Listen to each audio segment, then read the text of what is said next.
intelligence agency. This is Daily Mail. The shocking development comes just hours after Kent told Tucker that the U.S. was providing faulty intelligence from Israel about the war. White House officials suggested Tuesday that Kent was an egomaniac who was responsible for national security leaks. Kent said in his post on X that he could not in good conscience. We read that. Iran posed no imminent threat. We read that.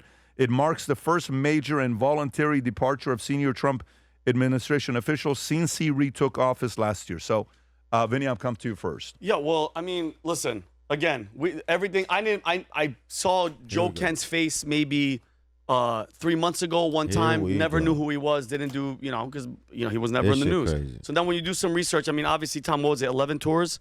How many tours did he have? Decorated, gold star. Decorated, Guys. like soldier, loves Shit, America, this is too lost his much. wife, I believe, in a terrorist attack Right in there. Syria. If So Joe Kent, ladies and gentlemen, for those that don't know, Joe Kent is more than a tier 1 unit guy. This is what you call a gray man, okay? A gray man is a person that you can send anywhere in this fucking planet by themselves and will take out targets, get intel, rack up on whatever it is they need to get of intel, and they can kill targets, right? They don't need an army because they are one-man army. This dude's a super professional fucking Rambo. Trump gave him an opportunity because Trump needs powerful people like that knows the war games, right? And what Joe Kent said, and I'm going to get the video, he said Israel's been lying to us the whole time about these fucking terrorist groups that don't exist. They create them, and then they expect us to bomb them, okay? And I don't like what Vinny's saying here. Listen to what Vinny says, because I'm going to correct Vinny. If I'm correct. And I love Vinny.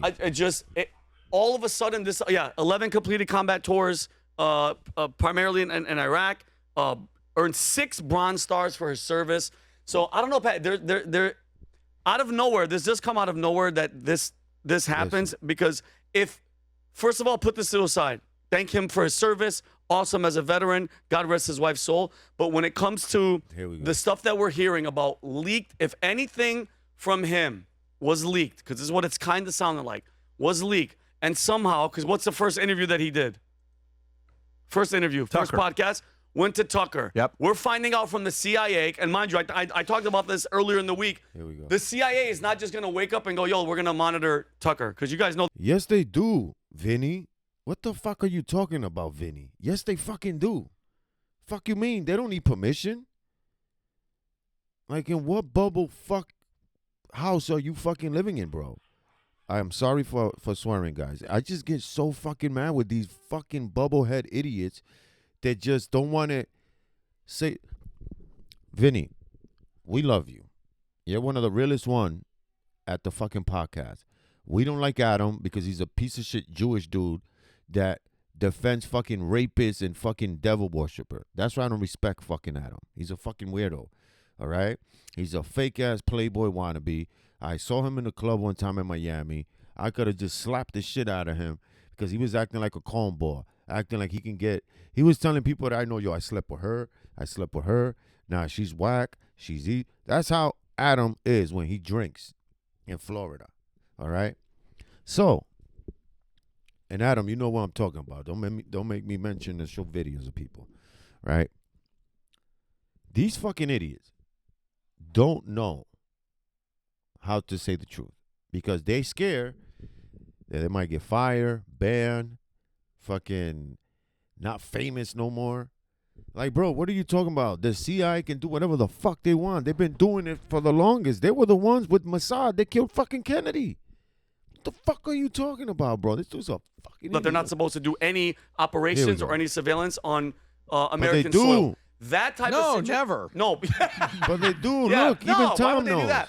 So that means that you're communicating with the foreign nation that we're freaking about to go to war with. The problem is, man, these fucking Jewish idiots own the media in the fucking internet. So Joe Kent did an interview in Tucker, and I'm going to put it so you guys can see, and he literally says it. I love Trump. I still do love Trump. But Trump has to start thinking outside of the box that he's in right now. And I'm going to show you guys the fucking video. But this is a lie. Okay? These people are getting paid to trash the other people. Okay? Like Tucker. I would love Tucker to go to the PBD podcast and fucking just lay bombs. They're going to to tap your phone. So this is starting to look like there was some leaks from the top that trickled down to somebody like Tucker. Tucker was in communication with Iran, and this could look really, really, really bad. I think this is nastier than you guys think. Way worse. No. What do you think? What do you think? No, I think this is going to go all the way to the top. Really? I think this is going to go all the way to the top. Your opinion. What do you think? Like, how did this all? Like, what made him go on X, posted letter, say he's going to retire? No. Or he's resigning. Well, listen. Allegedly, there was a couple guys that confronted him because he got caught showing, and he promised that he wasn't going to do anything. He finally confessed. Showing what? That he shared intel with Tucker. Oh man. Okay, and they addressed it. They went up to him allegedly. Okay, so allegedly they did. And but you mean intelligence? They were like, yo, dude. Yeah, guys are like, hey, why are you leaking info to Tucker? And then he comes back, and now there is even stories. So if you remember last year, Laura Loomer last year. Say what you want about her. She got, Waltz, fired from his position, okay, with the stuff that was shown. Last year, she says this. I told you last year that Kent leaked President Trump's private messages in meetings, particularly his meetings with Jewish Republicans, to Tucker Carlson and Max Blumenthal, when admin officials caught Kent, who was in the hallway to Trump's office, when he was seen picking up his phone and texting Tucker. He was confronted by senior White House officials who wanted to see if he would lie to their faces, so they cornered him and asked. So watch this. Watch this. I'm going to go right here. And I'm going to go to my history. All right, you're here. I'm sorry, guys. Hold on. We're going to go to Tucker. Right? And we're going to go right here. The DHS IG is currently being blocked from investigating. Watch. Reflected the priorities of Israel. What decision was that? It became really clear to me, over the weekend, this past weekend, that our message just wasn't getting through, and I was like, I know what happens if I stay. If I stay and I go along with this, I'm going to be knee deep in it, trying to just chip away and make a difference. But my ability to have my voice heard, to present data that runs contrary to the trajectory and the agenda that the administration's on, that's going to be squashed before it even really reaches the White House. And so I knew I had kind of hit my limit of effectiveness in that capacity. So really, it should have been a hard decision, but for me, it was crystal clear. It was like, number one, I can't be a part of this in good conscience. There you go. And I need to do everything I can to actually speak out about it, and speak out in a way that I hope resonates with the president and with some of my former colleagues. I understand they might be mad at me. They're getting hard questions from the media, but I really want them, as we descend even further into this war, I really hope that they take the time to reflect and to realize that we still have time to get us out of this. And then also for the 77 million people who voted for President Trump, who voted for no new wars, who voted for the foreign policy that President Trump enacted in his first administration, the foreign policy that I described. I mean, President Trump's first foreign policy, the one that he ran on, the one that he destroyed the Republican neocon establishment on, was incredibly pragmatic. We're not saying, you have to be some kind of a pacifist. We are saying, though, that you have to be very, very deliberate and judicious in how you use force, and you also have to use the full scope of the American toolbox. You use diplomacy, you use our economic leverage. And again, this isn't something that I came up with. President Trump came up with this. President Trump enacted this. And this is why 77 million people voted for him. It's probably not the only reason, but the no new wars, put America first, don't let us bleed out in the Middle East.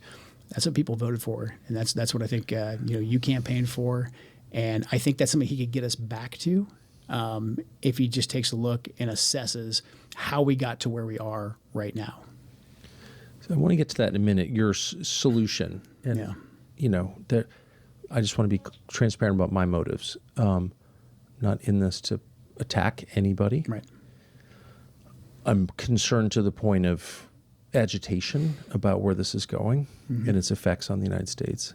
I hope I'm wrong, but I believe it, and I think you do too. Yeah. I think this is the most serious thing that's happened in my lifetime. So I want to fix it, and I don't want it to happen again. Exactly. And I don't want history to be written in real time by liars in such a way that no one understands what we're going through, and then we make the same mistakes. And this is a principle that any parent applies to his own children. No, say out loud what you did, and you're less likely to do it again.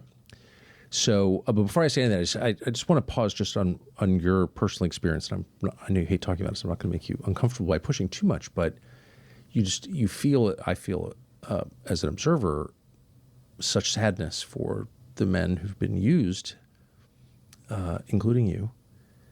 And I wonder how, given everything you've done and everything you've just said, how you don't feel bitter at the response that you've gotten from people, some people. How do you keep the bitterness out? I think faith. I've got a great wife. God's blessed me twice with my late wife Shannon, my wife Heather, Yes. our two boys Colt and Josh, who I think are watching this hopefully. So faith and staying grounded on what's important. Yes. But then also look, the people who are coming after me. I believe that the internet is like 25% real. I think there's a lot of bots. There's a lot of people who got delivered a talking point and they're going to get a paycheck for it. I've noticed. Or they just, they want the adoration. So I just don't take most of it seriously. And again, look, I know there's some of my former colleagues, people who I do like, who have had to come after me. And I understand that too. Like, I get it. Like, they're still there. They've got to discredit everything I'm saying right now. They're watching, taking notes. So I'm not bitter about that. I literally just want to focus on the task at hand, and the task at hand is stopping us from getting deeper into this quagmire. Because again, like just looking back on my experiences in Iraq, I don't feel like this happened.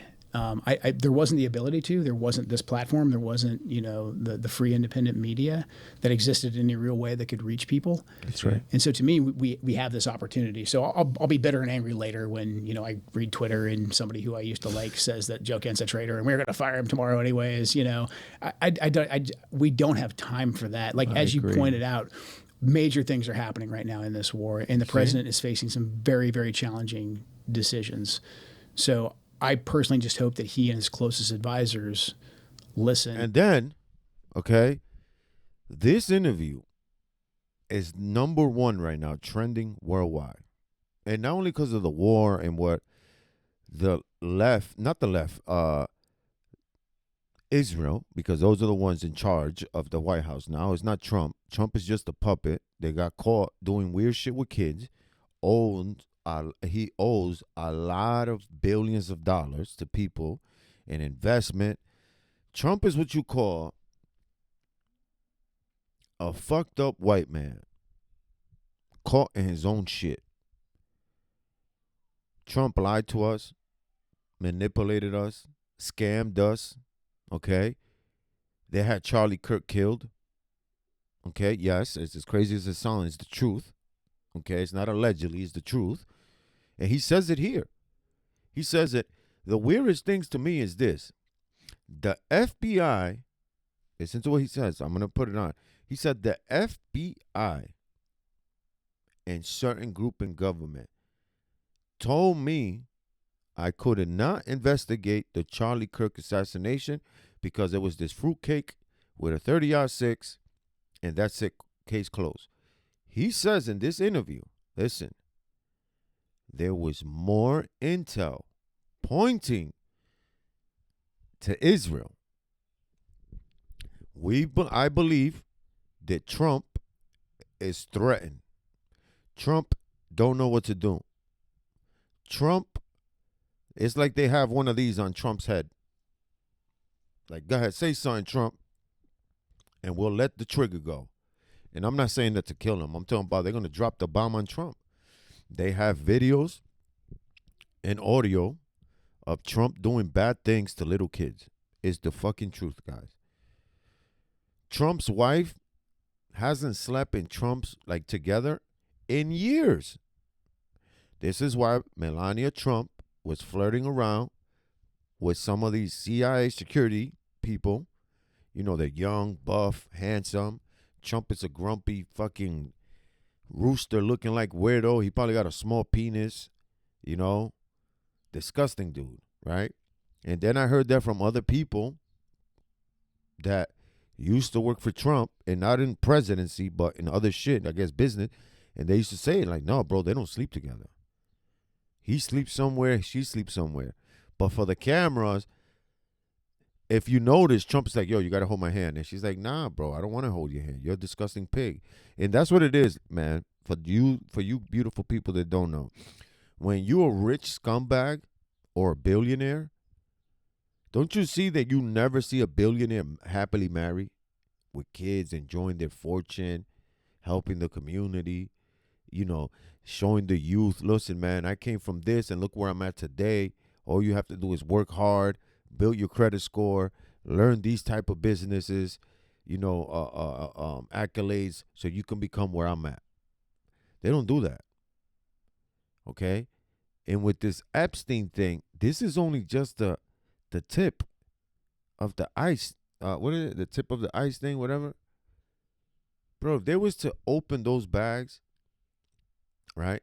If they was to crumble that cake, bro, there will be no laws tomorrow. Everybody, this whole thing will be like the Wild West. It's wrong. It's fucked up. And what gets me upset is that people get caught red-handed doing things and nothing happens. Yo, he talks about the fucking scam. He's like, look at the Somalian with the $1 billion he stole. We're trying to investigate. They stopped us from investigating that too. Ain't that some shit? Listen to this, guys. I'm not gonna talk no more. And think, and that's the main priority. So I strongly agree, and we can't allow hatred of us to inspire hatred in ourselves. You can't become a hater. It'll destroy you. It's what they want. So I salute you for avoiding that. And it's absolutely real. I spent a lot of time with you and you're not a hater at all. You don't even seem that bothered. So that's incredible given where you are. It's amazing. It's an act of faith and I love it. End of the history portion of the segment, but I just think it's important to establish why you said first the war in Iraq, second the conflict in Syria, which took the life of your wife, why both of those were driven by Israel. Well, the war in Syria never would have happened without the war in Iraq. I mean, so had we not gone in and invaded Iraq, we wouldn't have had the conflict in Syria.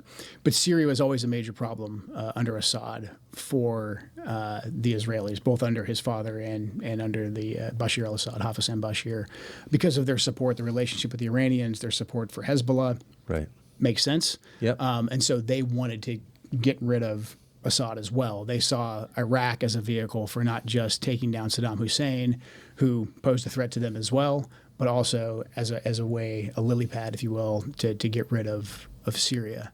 And basically... So Assad must go, which was a slogan that all of a sudden emerged out of nowhere. Right.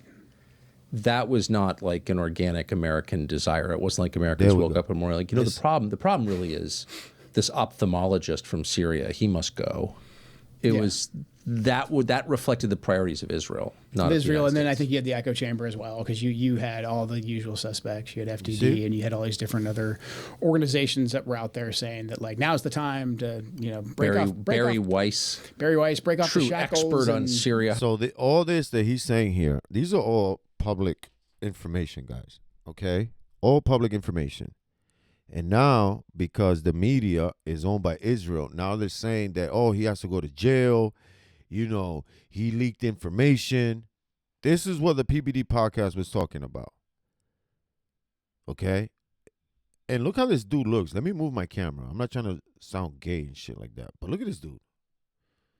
Look at it. Look at Joe Kent. The next thing, He look like a fucking Barbie, bro. He's a handsome dude, and he'll kick your ass. like He can fucking really, he's a real deal fucking real life assassin, bro.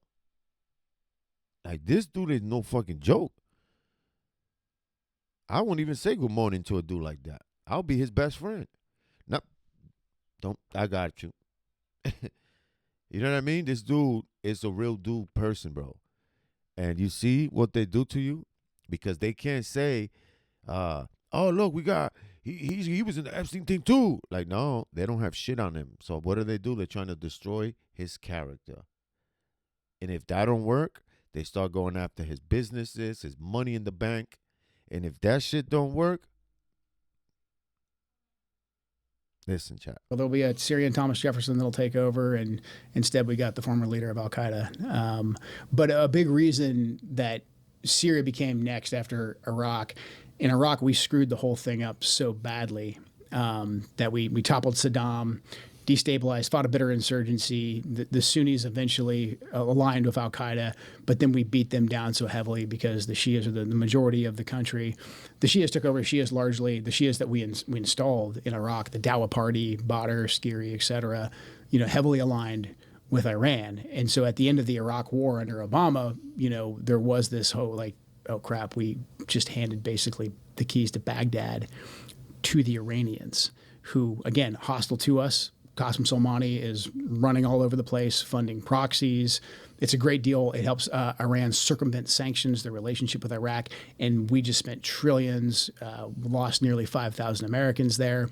And now we have this Shia superstate. And so then there was a ton of pressure coming from not just the Israelis, but I think also a lot of the Gulf to say, hey, we've got to get rid of Assad as well, because now you have this Iranian land bridge that goes basically from Damascus all the way to Tehran, and then you can hook that down into the Lebanese area where Hezbollah is. Southern Lebanon. So next thing you know, well, if you want to get rid of the guy Assad, who's an Alawite, well, you got a country full of really angry Sunnis, and what are those guys going to turn into? And so next thing you know, we're now on the side of ISIS and Al-Qaeda. ISIS gets out of control, and we have to deploy back to Iraq, back to Syria, to put out essentially the brush fire that we created. And so that's why I put all of those together. Because again, without Israel's influence, would all of this have happened? Would the Iraq War have happened? Maybe, but they heavily lobbied for it. I mean, Benjamin Netanyahu, you can pull up tapes on YouTube, the guy was lobbying heavily back in 2002 for us to do regime change in Iraq. And he has stayed in power ever since. Ariel Sharon, who initially was the PM in the lead up to the Iraq War, initially was against it because he wanted us to focus on Iran. But then towards the end, he got on board as well.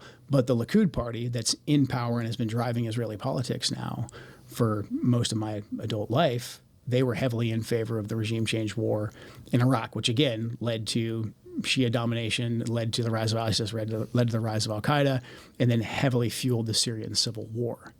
So again, this country, Israel, who they can be a good partner in some regards. I'm not anti-Israeli. I've worked with the Israelis. Again, very competent intelligence service, very wonderful people, but they have different objectives than we do. So to put them in the driver's seat of our foreign policy and to let them dictate our foreign policy is a disservice to the American people.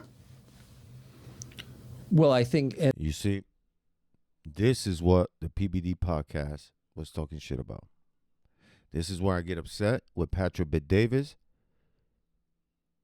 Adam, Tom, Uncle Tom is chill. He knows what to say, where to say it, and where not to. You know what I mean? Vinny, he has his days. But I've been noticing with Vinny, he's more like a yes man to Patrick. You understand? Because his whole life changed ever since he started working with Patrick Bet-David. He owns a nice home now. He drives a nice car. Look at him. Vinny had a ponytail, big beard everywhere, fancy old school suits and shit, 3-piece suits. Patrick Bet-David saw his character, reminded him of him probably, and said, you know what, Vinny, you're going to start looking like me. Vinny got the Patrick Bet-David haircut. His beard's trimmed down now. No more long hair. Now he's wearing only a 2-piece suit. Crazy, yo. I think you're understating the effect. Disservice. And now you come over here, right? Let's go back. I apologize for that, guys, but this is private President Trump's private messages in meetings, particularly his meetings with Jewish Republicans, to Tucker Carlson and Max Blumenthal, when admin officials caught Kent, who was fired. Kent was told, if you ever do that again, this was a year ago. Who told Kent that? The other officials told him that, the senior White House officials. So then, now you're hearing reports that this is a little bit weird to even talk about. Now you're seeing reports of, yesterday, Tulsi, or 2 days ago, she's being asked and pressed on questions about this, and her answer is very vanilla. Okay? Very vanilla. Very, very vanilla. And remember, for the last 6 months, what has everybody been saying? Where's Tulsi? I haven't seen her. Where's at all. Tulsi? Where's Tulsi? So, to me, Listen. is this it, Rob, where she's kind of like said a lot of things in that letter? Yeah, this is the one. So if you want to, it's a minute 30. If you want to play it and go play it.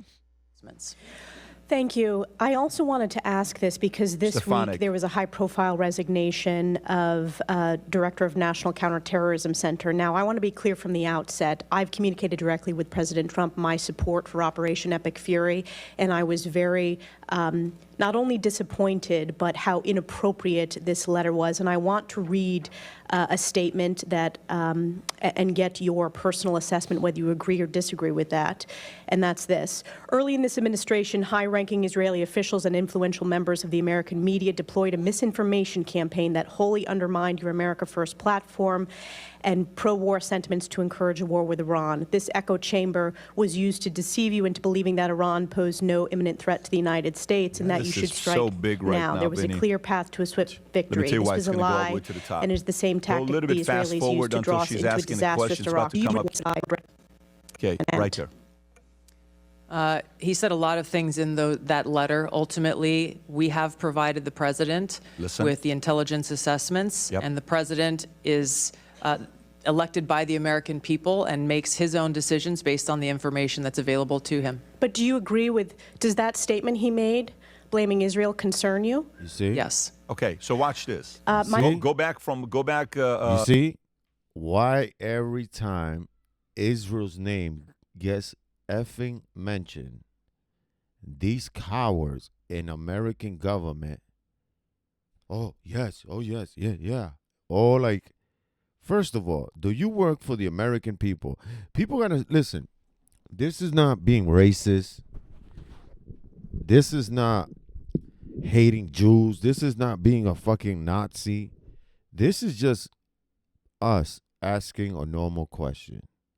Why is Israel the only allied country in the history of the universe that is allowed to do and get away with so much evil? Okay? Now let's put this to the side. Why is Israel, right? Or the Jewish Orthodox, why do they have so much power in United States? And we're going to get to the government part. I'm just talking normal civilian people. Jackson, New Jersey, just New Jersey, New York, upstate New York, Florida. There's other cities that's starting to bubble up now.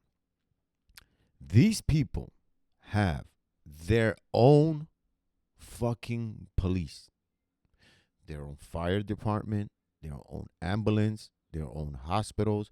They have their own schools, their own school buses. They usually are taking regular urban community kids to certain schools, but they own everything. Why does not the Italians have their own school buses, their own police, their own fire department, their own hospitals, their own everything, right? Why does not the black community have their own policing, their own ambulance, their own this?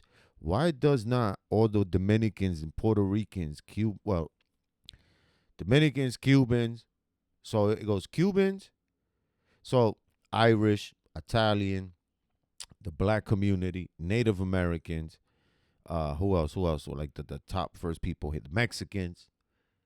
There's only like 7 or 8 different countries that were like the first people here, right? Like the first grouping, the first everything was from Italy,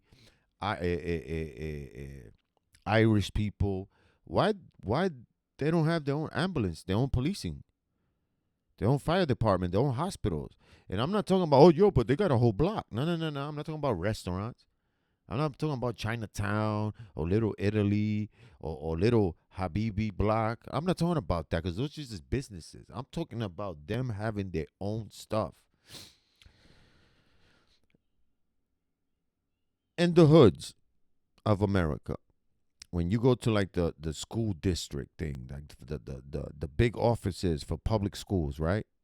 Why are they all run by Jewish men? New Jersey, upstate New York, and certain parts of Florida. Please, somebody explain that to me. Why am I speaking like this? Well, there's a couple YouTubers. Nick Fuentes, Nick Shirley. Damn, what's that dude's name? With the black hair. I'll get his thing. He done 3 different documentaries, and those things are like still trending. 20 million views, 40 million views. And these videos came out like what, 2-3 weeks ago? Right? And he says it. Yo, how come you people are the only ones that can have 8 to 20 kids? And you don't have to work. Your wife don't have to work. You don't have to work. Your kids never have to work because they get the maximum of government assistance. Thousands of dollars in food stamp. Tens of thousands of dollars a year of cash benefits. They don't pay tax. They don't pay rent. They don't pay mortgages. They don't pay electricity. They don't pay for fucking gas and light and sewer water. They don't pay for water. They don't pay for nothing. And this is not being fucking racist, guys. This is not being racist, bro. 20 seconds from the moment she starts talking and what she says. Tulsi's a pro. Available to him. We But gave do you you the agree with- information. Yes. So she may resign in the next few days.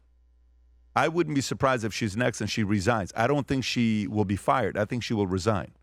Okay, I think she'll step down and Listen, everybody's upset right now with Trump. Listen, nobody's going to vote in 2028, guys. I'm telling you right now. Nobody's going to vote for nobody because all these politicians are scammers, All right, you're here, liars, right- and weirdos. That's all they fucking are.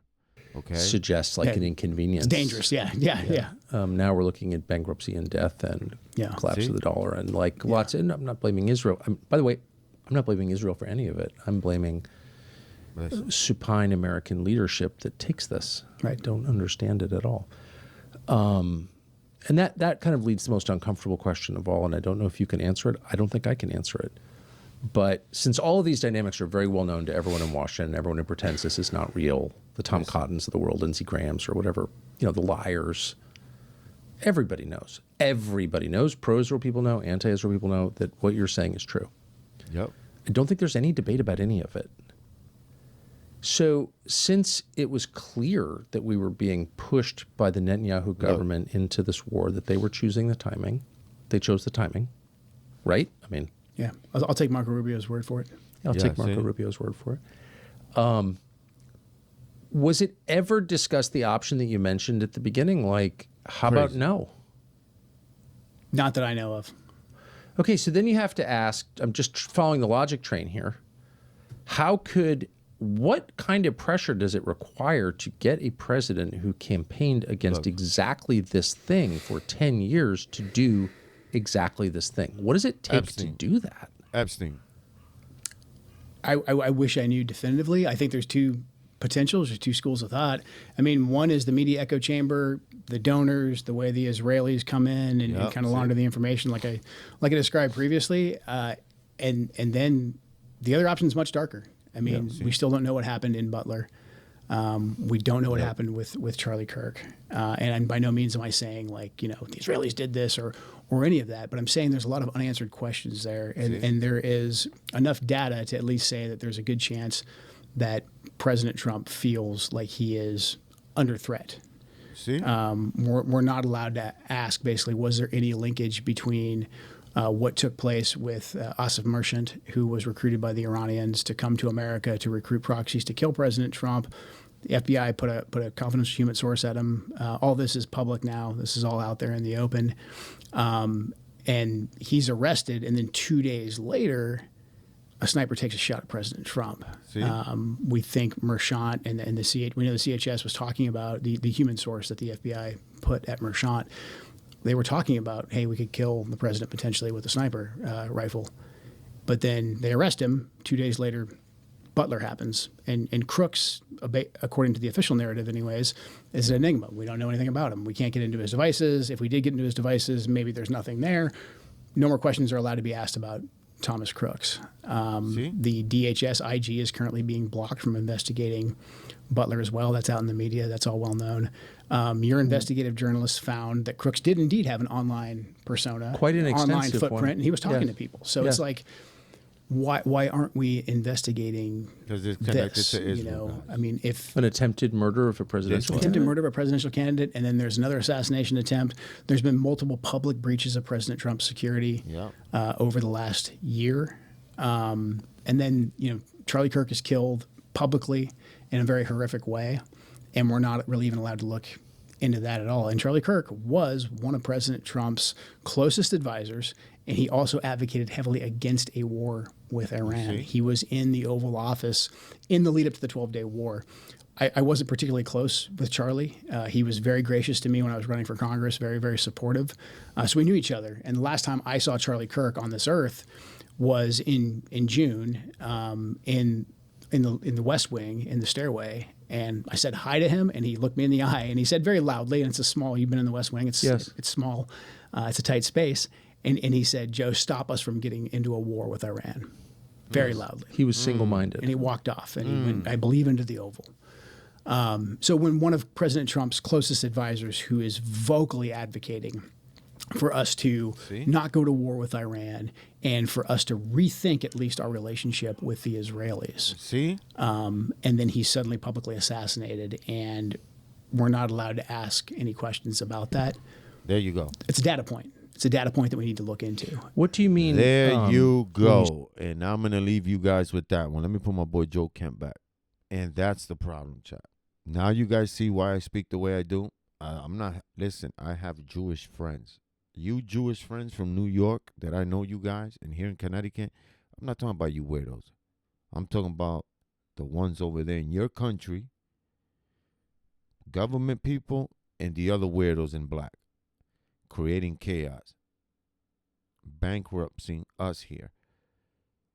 It's so messed up, this country right now, divided by that group of people, that a young black lady cannot have more than 3 kids because the government will not take care of her.